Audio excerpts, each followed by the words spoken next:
Olá para você que acompanha o USCS Consciência, um programa que busca profissionalizar o campo da divulgação científica e dar visibilidade a projetos desenvolvidos na Universidade Municipal de São Caetano do Sul. O USCS Consciência foi criado para conectar ciência e sociedade e se dedica à prática de divulgação científica a partir dos meios de comunicação em diferentes formatos e linguagens.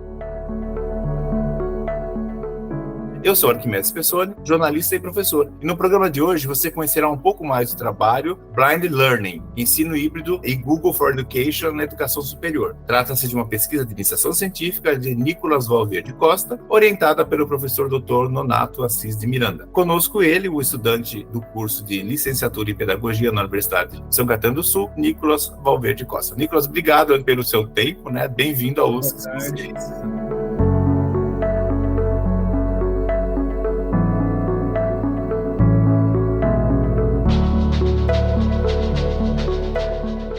Boa tarde. Ô, Nicolas, a primeira pergunta que eu faço, assim, que é basicona, né? Por que você resolveu entrar em iniciação científica? Qual é o teu interesse? No primeiro e segundo semestre, quando houve a divulgação, né, da iniciação científica, eu, curioso, não sabia o que era, né? Eu já tinha feito um ano de uma outra faculdade, né, de um outro curso, e eu já tinha decidido que eu queria seguir na área um pouco mais voltada para as teorias, vamos assim dizer. E aí, quando eu entendi mais ou menos o que era, perguntei para alguns professores, a professora Fátima, né, ela me explicou como funcionava, perguntou se eu tinha esse interesse, e eu falei, olha, professora, tenho interesse em participar, nem que for para saber como funciona, enfim. E, de fato, aí, chegando mais perto da data, né, ela reiterou a mim, olha, tá chegando perto, você tem que ir lá, tem que fazer a inscrição, não perde a data. E aí, ela acabou por conversar, por falar ao professor Nonato que eu estava interessado, porque, de fato, acho que toda aula que eu tinha com ela, eu ia lá e falava,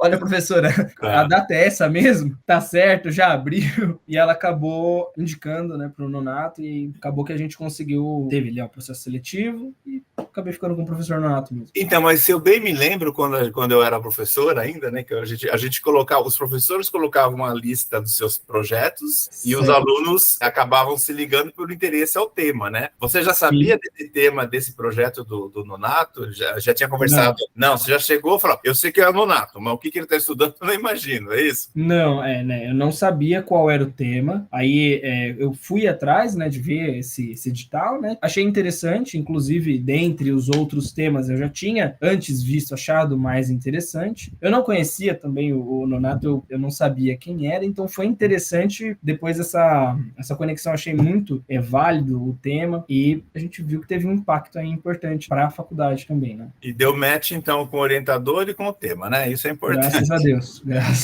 Agora vamos lá para a tua pergunta, problema. A tua pergunta foi a seguinte: como os estudantes da Universidade de São Caetano do Sul concebem o emprego das soluções do Google ou do Google for Education no processo de ensino e aprendizagem, considerando uma perspectiva híbrida? Como é que você fez para tentar responder essa questão? Primeiro, a gente teve que compreender melhor, né, as bases, questão teórica mesmo do que são essas soluções Google. A gente até acabou esbarrando em algumas problematizações sobre o que era a Googleização, que eles falam, né, que é esse domínio do Google em tudo. Então, o Google tem o Chromebook, o Google tem o software e o hardware, enfim. Então, a gente partiu compreendendo esses conceitos, compreendendo o que era o ensino híbrido, porque eu também, estudante de segundo semestre, não tinha essa compreensão, e aí, posteriormente, a gente fez uma pesquisa mista, né, de natureza mista, que é tanto quantitativa quanto qualitativa. Então, foram pelo menos aí duas fases, né? A primeira, ela foi a quantitativa, onde a gente desenvolveu um formulário, precisou passar ele por uma banca, né, que analisou o conteúdo desse formulário, refez algumas perguntas, alguns itens, e depois a gente fez a fase qualitativa, né? Pelo que eu vi naquela sua fase de revisão de literatura, que a gente fala, né, no seu trabalho está muito claro a diferença entre EAD e ensino híbrido, mas para você, sim, quando começou, era tudo a mesma coisa, sinônimo ou algo muito parecido, era isso? Foi, na minha cabeça era exatamente isso, era algum tipo de sinônimo. Na minha cabeça, ensino híbrido, EAD, mas não, são coisas diferentes. Existem, inclusive, tem algumas frases aqui que deixam bem clara essa diferença, né? O EAD, ele tem uma estrutura diferente, né? O EAD é uma modalidade. O ensino híbrido, ele não é uma modalidade de ensino, ele é uma forma que você consegue empregar tanto o melhor do ensino tradicional quanto as novas tecnologias. Então, é um pouco diferente. E no caso... Bom, agora sabendo que você já explicou os dois conceitos, aquilo que foi utilizado na USC por ocasião da Covid, que, né, a gente entrou naquele turbilhão, né, sair da aula GLS, né, giz, lousa e saliva, e cair para um Google, né, um Google Room, né, na verdade, né, e com muitos professores nem sabendo onde eu estou me metendo, e os alunos também, então a gente estava meio que construindo o termômetro e medindo a febre ao mesmo tempo, né. Esse tipo de ensino que foi ministrado pelos professores, ou tentado, né, tentado pelos professores aí no período de pandemia, você classifica de agora, que você sabe, EAD ou como ensino híbrido ou NDA, nenhuma das alternativas? Muito interessante.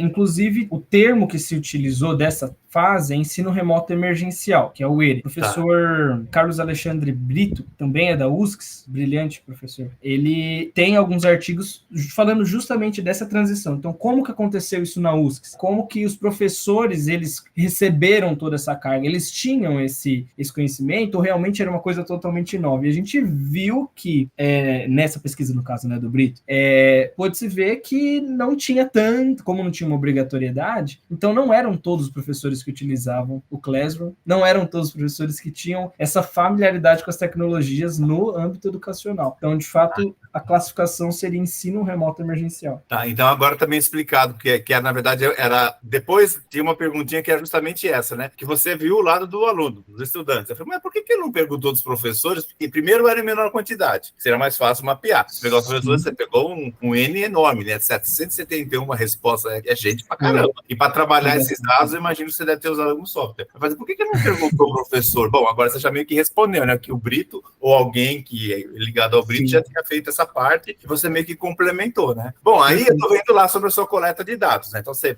foi primeiro lá, conceituou EAD, blá, blá, blá, contou a história, falou um pouco da questão do Covid, que foi a razão, né, da gente ter sido empurrado para esse precipício, né, sem paraquedas, né? E aí você colocou lá que você fez uma coleta de dados, um levantamento tipo survey, utilizando um questionário com a escala de Likert, né, para identificar e explicar concepções dos estudantes universitários acerca do ensino híbrido e do emprego do Google for Education. E depois você fez um desdobramento e fez um grupo de discussão com estudantes de diferentes cursos que participaram da fase quantitativa e da pesquisa para qualificar e adensar a pesquisa. Bom, como é que você chegou nesse 771? Você deu um spam, assim, manda para todo mundo? Você focou em algum curso especial, em algum tipo de série, ou que passou na outra frente você traçou? E assim, para você receber 771, imagino que você deve ter mandado bem mais, não? Sim, a estratégia utilizada para alcançar todo esse público, na verdade, a gente discutindo, eu e o Nonato, algumas reuniões, foi justamente de dar algum tipo de incentivo. Então, foi sim mandado um e-mail para quase que todos os estudantes da universidade, assim, que tinham em sua matéria, em sua grade, o EAD. Então, por responder o questionário, eles tinham um incentivo no EAD, não lembro exatamente, acho que era 0,5 pontos, alguma coisa do tipo, respondendo o questionário. Então, isso foi um incentivo, olha, você responde esse questionário, como se fosse a avaliação institucional, que você responde, ela recebe 10 horas de ACC. Então, isso já ajudou. Eu também acabei por pedir para o pessoal, fui nas salas de pedagogia, nas apresentações, ainda quando a gente estava no resultado parcial, o pessoal que estava na sala ali, eu coloquei o QR Code, falei, gente, por favor, quem está aqui já escaneia, já responde, mande no grupo. Então, acho que foi tanto essa estratégia, como também o empenho, assim, de querer ter bastante resposta, né, para ter dado aí suficiente. Eu vi que, assim, eu li teu relatório final, e realmente eu não lembro, e também não sei se você teria espaço para aquilo, porque acho que eram 15 páginas no máximo, né, de fazer uma qualificação desses 771 respostas. O perfil, por exemplo, se era mais homem, não sei se gênero era importante para você, mais homem, mais mulher, ou se o curso mais ligado a humanas, exatas. Você tem esse... Perfeito. Sim, nós temos esses dados, é que realmente não para um relatório final é meio limitado, a gente tem que ser um pouco mais, vamos assim dizer, mais objetivo, mas de fato tem, inclusive, se quiser, eu só teria que abrir aqui o documento. As perguntas, né, que a gente colocou como dados sociais, vamos assim dizer, era mais, não tão focado, por exemplo, com gênero, mas, por exemplo, cursos, teve uma variedade absurda de cursos. motivos do pessoal escolher a UFSC, né? Enfim, se já conheciam ou não o ensino híbrido, por exemplo, já era mais para a parte dos itens da pesquisa em si. Mas a gente tem esses dados, acabou não indo para o relatório final. Não, mas isso eu acho importante não só para você, mas para devolutiva para a UFSC, inclusive, porque você apontou alguns problemas. É claro que, né, a ciência, ela não é, digamos assim, não dá para dar recorte e falar que é tudo bonitinho só porque você é da UFSC. Você apontou falhas. E o que a gente faz com isso agora, né? Então, aí você colocou aqui que os resultados mostram que a maioria dos participantes entendem que a organização dos conteúdos do Google Classroom facilitou a busca de materiais para como economizar tempo. Ok, o cara deu a aula, salvou lá, eu posso reassistir, tenho lá o materialzinho pronto. Em síntese, os resultados apontaram para a potencialidade do Google Classroom no processo de ensino-aprendizagem, mas chamaram a atenção para fragilidades de oferta de disciplinas nos cursos presenciais na modalidade à distância. O que você quer dizer com isso?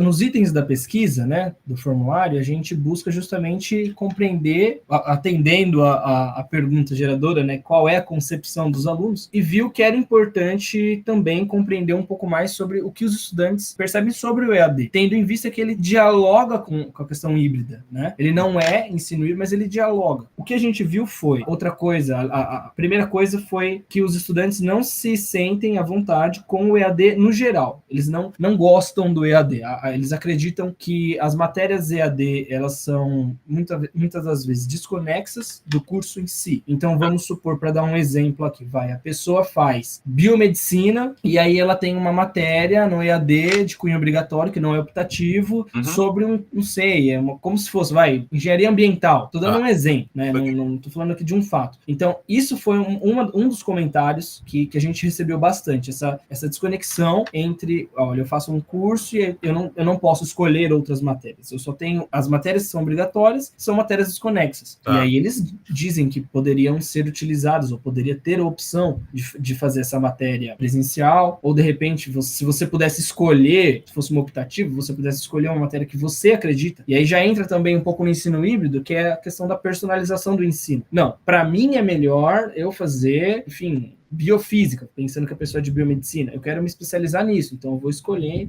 Enfim, esses foram alguns dos comentários com relação ao EAD. Alguns tutores que não eram tão, assim, presentes. Esses foram alguns comentários. Qualidade do material, às vezes tem tudo a ver, né? Enfim. Agora, como é que você fez o grupo de discussão? Quantas pessoas participaram? Onde é que você juntou esse pessoal? Foi presencial? Foi à distância? No começo a ideia era ser presencial, mas nitidamente não estava dando certo no horário do pessoal. Participaram 7 pessoas no grupo de discussão no total. Foi online, no caso, então, né, via Meet. Pessoas também de cursos diferentes, né? Então, salvo engano, tinha... Esses 7 estavam incluídos naquele grupo de 771 respondentes? Sim, isso. Perfeito. Só pode participar da fase qualitativa quem já tinha participado da quantitativa. Porque, inclusive, o direcionamento que a gente fez no grupo de discussão, as perguntas, ela foi baseada naquilo que a gente precisava, como se fossem umas lacunas, ou ter uma noção mais proximal da realidade do aluno que já tinha feito a pesquisa. Então, era um espaço um pouco mais aberto, tinha claro, uma estrutura de perguntas. Foi daí também que a gente escolheu essas reclamações, por exemplo, com EAD novamente, ou novas sugestões. Eu até separei aqui um pedacinho, você colocou assim: com relação ao grupo de discussão, observamos que participantes reclamam das disciplinas ofertadas à distância pelo entendimento de que, aspas, são matérias descontextualizadas, que não há tempo hábil para a realização de atividades, que basicamente envolve texto base, leitura de texto complementar, além de videoaulas. Observamos ainda algumas críticas acerca das disciplinas ofertadas à distância que reiteram os resultados encontrados no levantamento quantitativo, tais como as atividades ou avaliações abordam tópicos adjacentes ou insignificantes quando comparados ao tema central do objeto social ofertado. Você falou bonito, mas eu entendi. Tipo assim, esse negócio se não faz sentido para mim, né? Mais ou menos é isso, né? Sim, mas assim, é exatamente isso. Falaram em tom de revolta, falaram em tom de, já que você me perguntou, eu quero falar para melhorar, né? Perfeito. Mas isso era uma hipótese que você trabalhava já, assim, quando você começou a perguntar, eu falei, vai caminhar para esse lado, ou algo que te surpreendeu? Foi algo que me surpreendeu, para ser sincero. Eu não achei que a gente ia ter tanto comentário voltado para o EAD. Eu acreditei que as pessoas iam focar um pouco mais no Google Classroom. A gente teve basicamente realmente respostas muito positivas com relação ao uso do Google Classroom, inclusive em comparação com outras plataformas. Então, se as pessoas já utilizaram, por exemplo, Microsoft Teams, eu mesmo utilizei, né, o Microsoft Teams, em comparação ao Google Classroom, o Teams ele é muito, assim, travado, ele tem muitas abas, ele não é tão fácil, não é de fácil acesso para o aluno. Então, de fato, a gente percebeu, a gente conseguiu coletar isso com relação ao Google for Education. O EAD foi uma surpresa, né? A gente tinha uma caixinha de sugestões no próprio formulário e de todas as questões, o EAD era que mais lotou, né? Então, o pessoal de todos os cursos, eles comentaram, olha, o EAD podia ser assim. A gente, como eu disse, né? Basicamente, ele acaba sendo meio que circular, né? Então, as falas, novamente, cursos descontextualizados, muitas vezes páginas e páginas e páginas sem tempo hábil para realizar. Só que, para trazer aqui o contraponto, uma das coisas que eu salientei em um dos momentos que eu estava analisando os dados, que assim, nós, pelo menos, eu acredito que isso se aplica a todos os cursos. Nós temos tempo, né? Então, se você tem uma matéria EAD hoje na sua grade curricular, então você provavelmente não vai ter um período. Então, no terceiro, quarto semestre, salvo engano, eu tinha uma ou duas matérias EAD, e de quinta-feira eu não estudava no segundo período. Então, eu estudava no primeiro período, das 7h20 às 9h, e depois era livre. Mas esse livre, na verdade, era um tempo que a faculdade estava ali tirando da grade, pensando que você vai fazer o EAD, certo? Então, por um outro lado, a gente tem a questão do quê? A gente tem a questão da organização, ou da autorregulação da aprendizagem que os estudantes talvez não tenham desenvolvido ainda. Temos as questões de acesso, problema de acesso.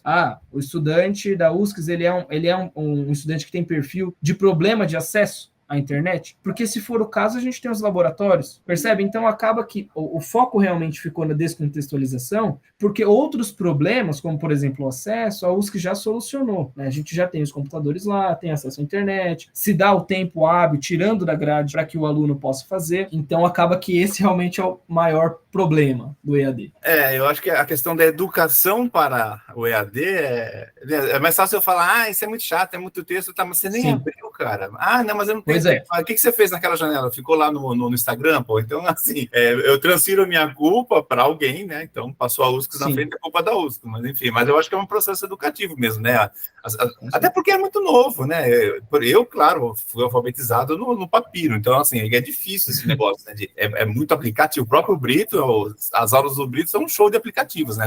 É muito interativa. Eu já não tenho esse perfil, eu gosto presencial. Professor, não entendi, explica para mim. E claro que os alunos, embora sejam jovens tanto quanto você, também pode ser que alguns prefiram old school, né? Ainda não estão acostumados. É aquela história, muita janelinha aberta, né? Quanto maior, eu falava sempre com os alunos, quanto maior a área, maior a dispersão, né? Se você quer assistir minha aula e ficar vendo um vídeo, responder a namorada, tudo ao mesmo tempo agora, chega na prova e eu vejo o resultado, né? Junta tudo, faz tudo que eu falei, né? Mas, enfim, mas é legal. Eu só queria salientar uma coisa que você falou que traz uma boa compreensão para o ensino híbrido, né? Tem gente que acha que ensino híbrido agora vamos fazer uma transição completa para o uso de tecnologia e é só tecnologia. Não é isso. Veja bem, você comentou, tem aluno que prefere estar... Eu, Nicolas, eu sou um aluno que eu gosto de estar sentado, olhando para o professor e anotando. Sim. Eu não... Assim, EAD, para mim, é também um desafio, né? Que nem você falou, essa educação EAD. Só que qual que é a riqueza do ensino híbrido? A gente tem justamente essa oportunidade, essa possibilidade agora de, eu tenho opção, eu posso tanto aqui pegar o papel, ler, quanto eu posso já pegar aqui um celular e o professor tem um conteúdo complementar ali que ele colocou na plataforma do Google Classroom, né? Ou nos ambientes virtuais de aprendizagem como um todo. Então, existem dois modelos principais. Um que é uma abordagem mais disruptiva, esse é o termo que se é utilizado mesmo, né? Ou uma abordagem um pouco mais sustentável, né? O que isso significa? Uma abordagem disruptiva do ensino híbrido é você mudar, quebra a escola inteira, quebra a parede, contrata a Outbit, todas as melhores empresas de tecnologia da educação, desconstrói a forma ou a sistematização do currículo, desestrutura o currículo, deixa tudo aberto, o aluno escolhe qual matéria ele vai querer ter em qual momento, enfim. Isso é mais disruptivo, é bem remoto para a gente, na nossa realidade, né? É bem distante. E tem uma abordagem aprendizagem mais sustentável, que é justamente o que acabou, que as escolas têm adotado, que é você o quê? Por exemplo, pega um Google Classroom, que é gratuito, e aí os alunos já têm esse acesso, e aí de pouco a pouco você vai implementando essas tecnologias, pensando no aluno no centro, né? O grande X do ensino híbrido são, né, no caso, as metodologias ativas, colocando o aluno no centro, e pensando na personalização do ensino para o bem desse aluno, para a aprendizagem desse aluno. Né? Então, acredito que isso é central. É que às vezes a pessoa confunde ensino com aprendizagem, que são coisas diferentes.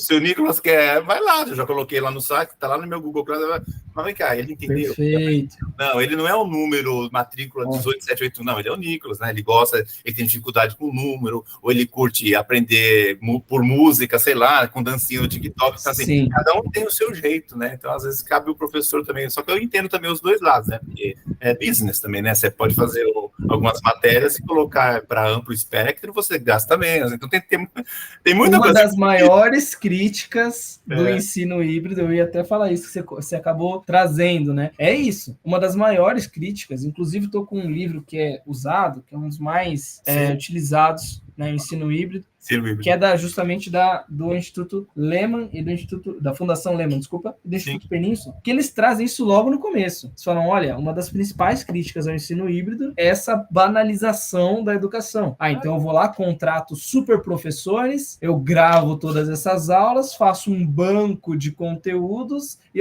tá aí, pessoal, se vira. E então, não é isso, né?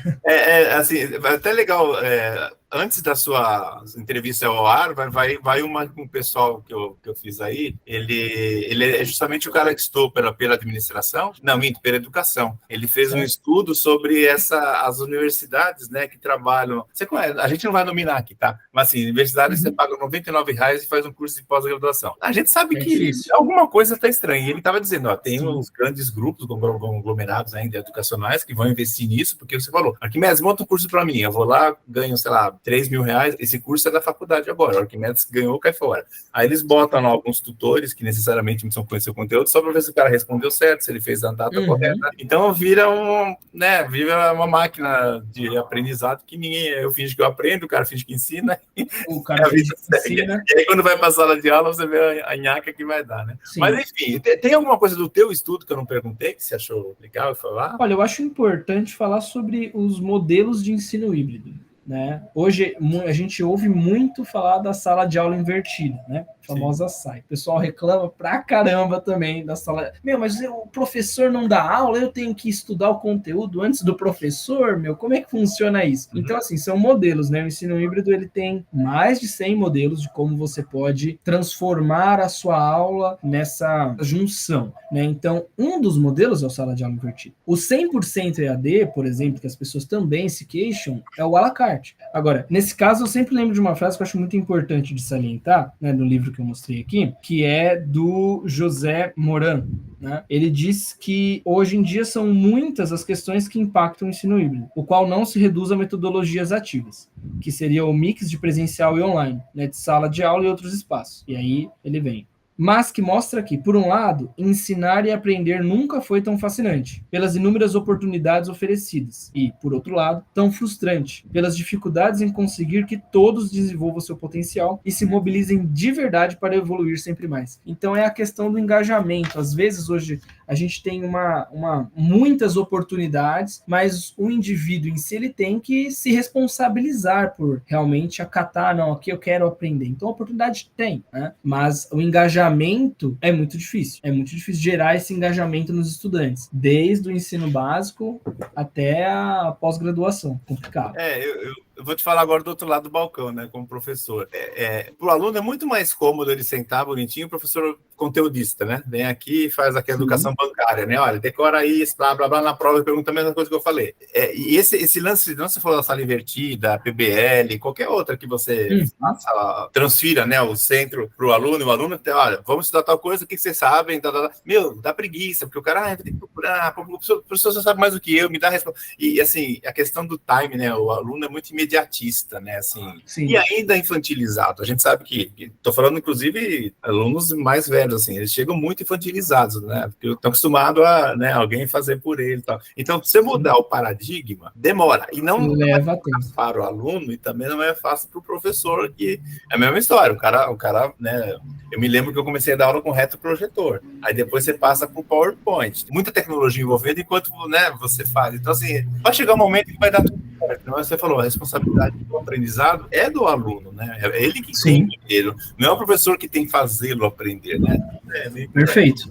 Agora, aparentemente, né, chegamos ao fim, você apresentou, me parece que você foi muito bem nas suas apresentações, acho que também lá na Federal do ABC deve ter de apresentar, lá naqueles... Foi bem legal. É bem legal essa parte, eu gosto daquela... O pessoal fica animado e ansioso por ser avaliado por alguém de fora. Sim, né? sim. Então, assim, no frigir dos ovos, aí, a tua experiência de iniciação científica foi legal? Você curtiu? Cara, foi, assim, um divisor de águas, de verdade. Mudou, confirmou muitos anseios que eu tinha, né? Hoje eu tenho certeza que eu quero seguir com mestrado, doutorado, enfim. Então, foi por meio da iniciação, né? Que eu percebi, caramba, realmente eu gosto disso, eu quero seguir com isso. Então, eu acredito que é uma experiência, assim, para mim, foi uma experiência que mudou, posso dizer tranquilamente que mudou minha vida, assim, sem exagero nenhum, sem nenhum tipo de hipérbole, de fato, assim, fatos, assim, mudou minha vida, a iniciação.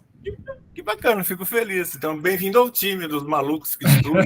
Assim, a gente sofre, a gente se diverte, né? Bem bacana. E esse ano você está pensando em fazer outra IC ou não? Cara, graças a Deus já estou fazendo uma com o professor Paulo Sérgio Garcia.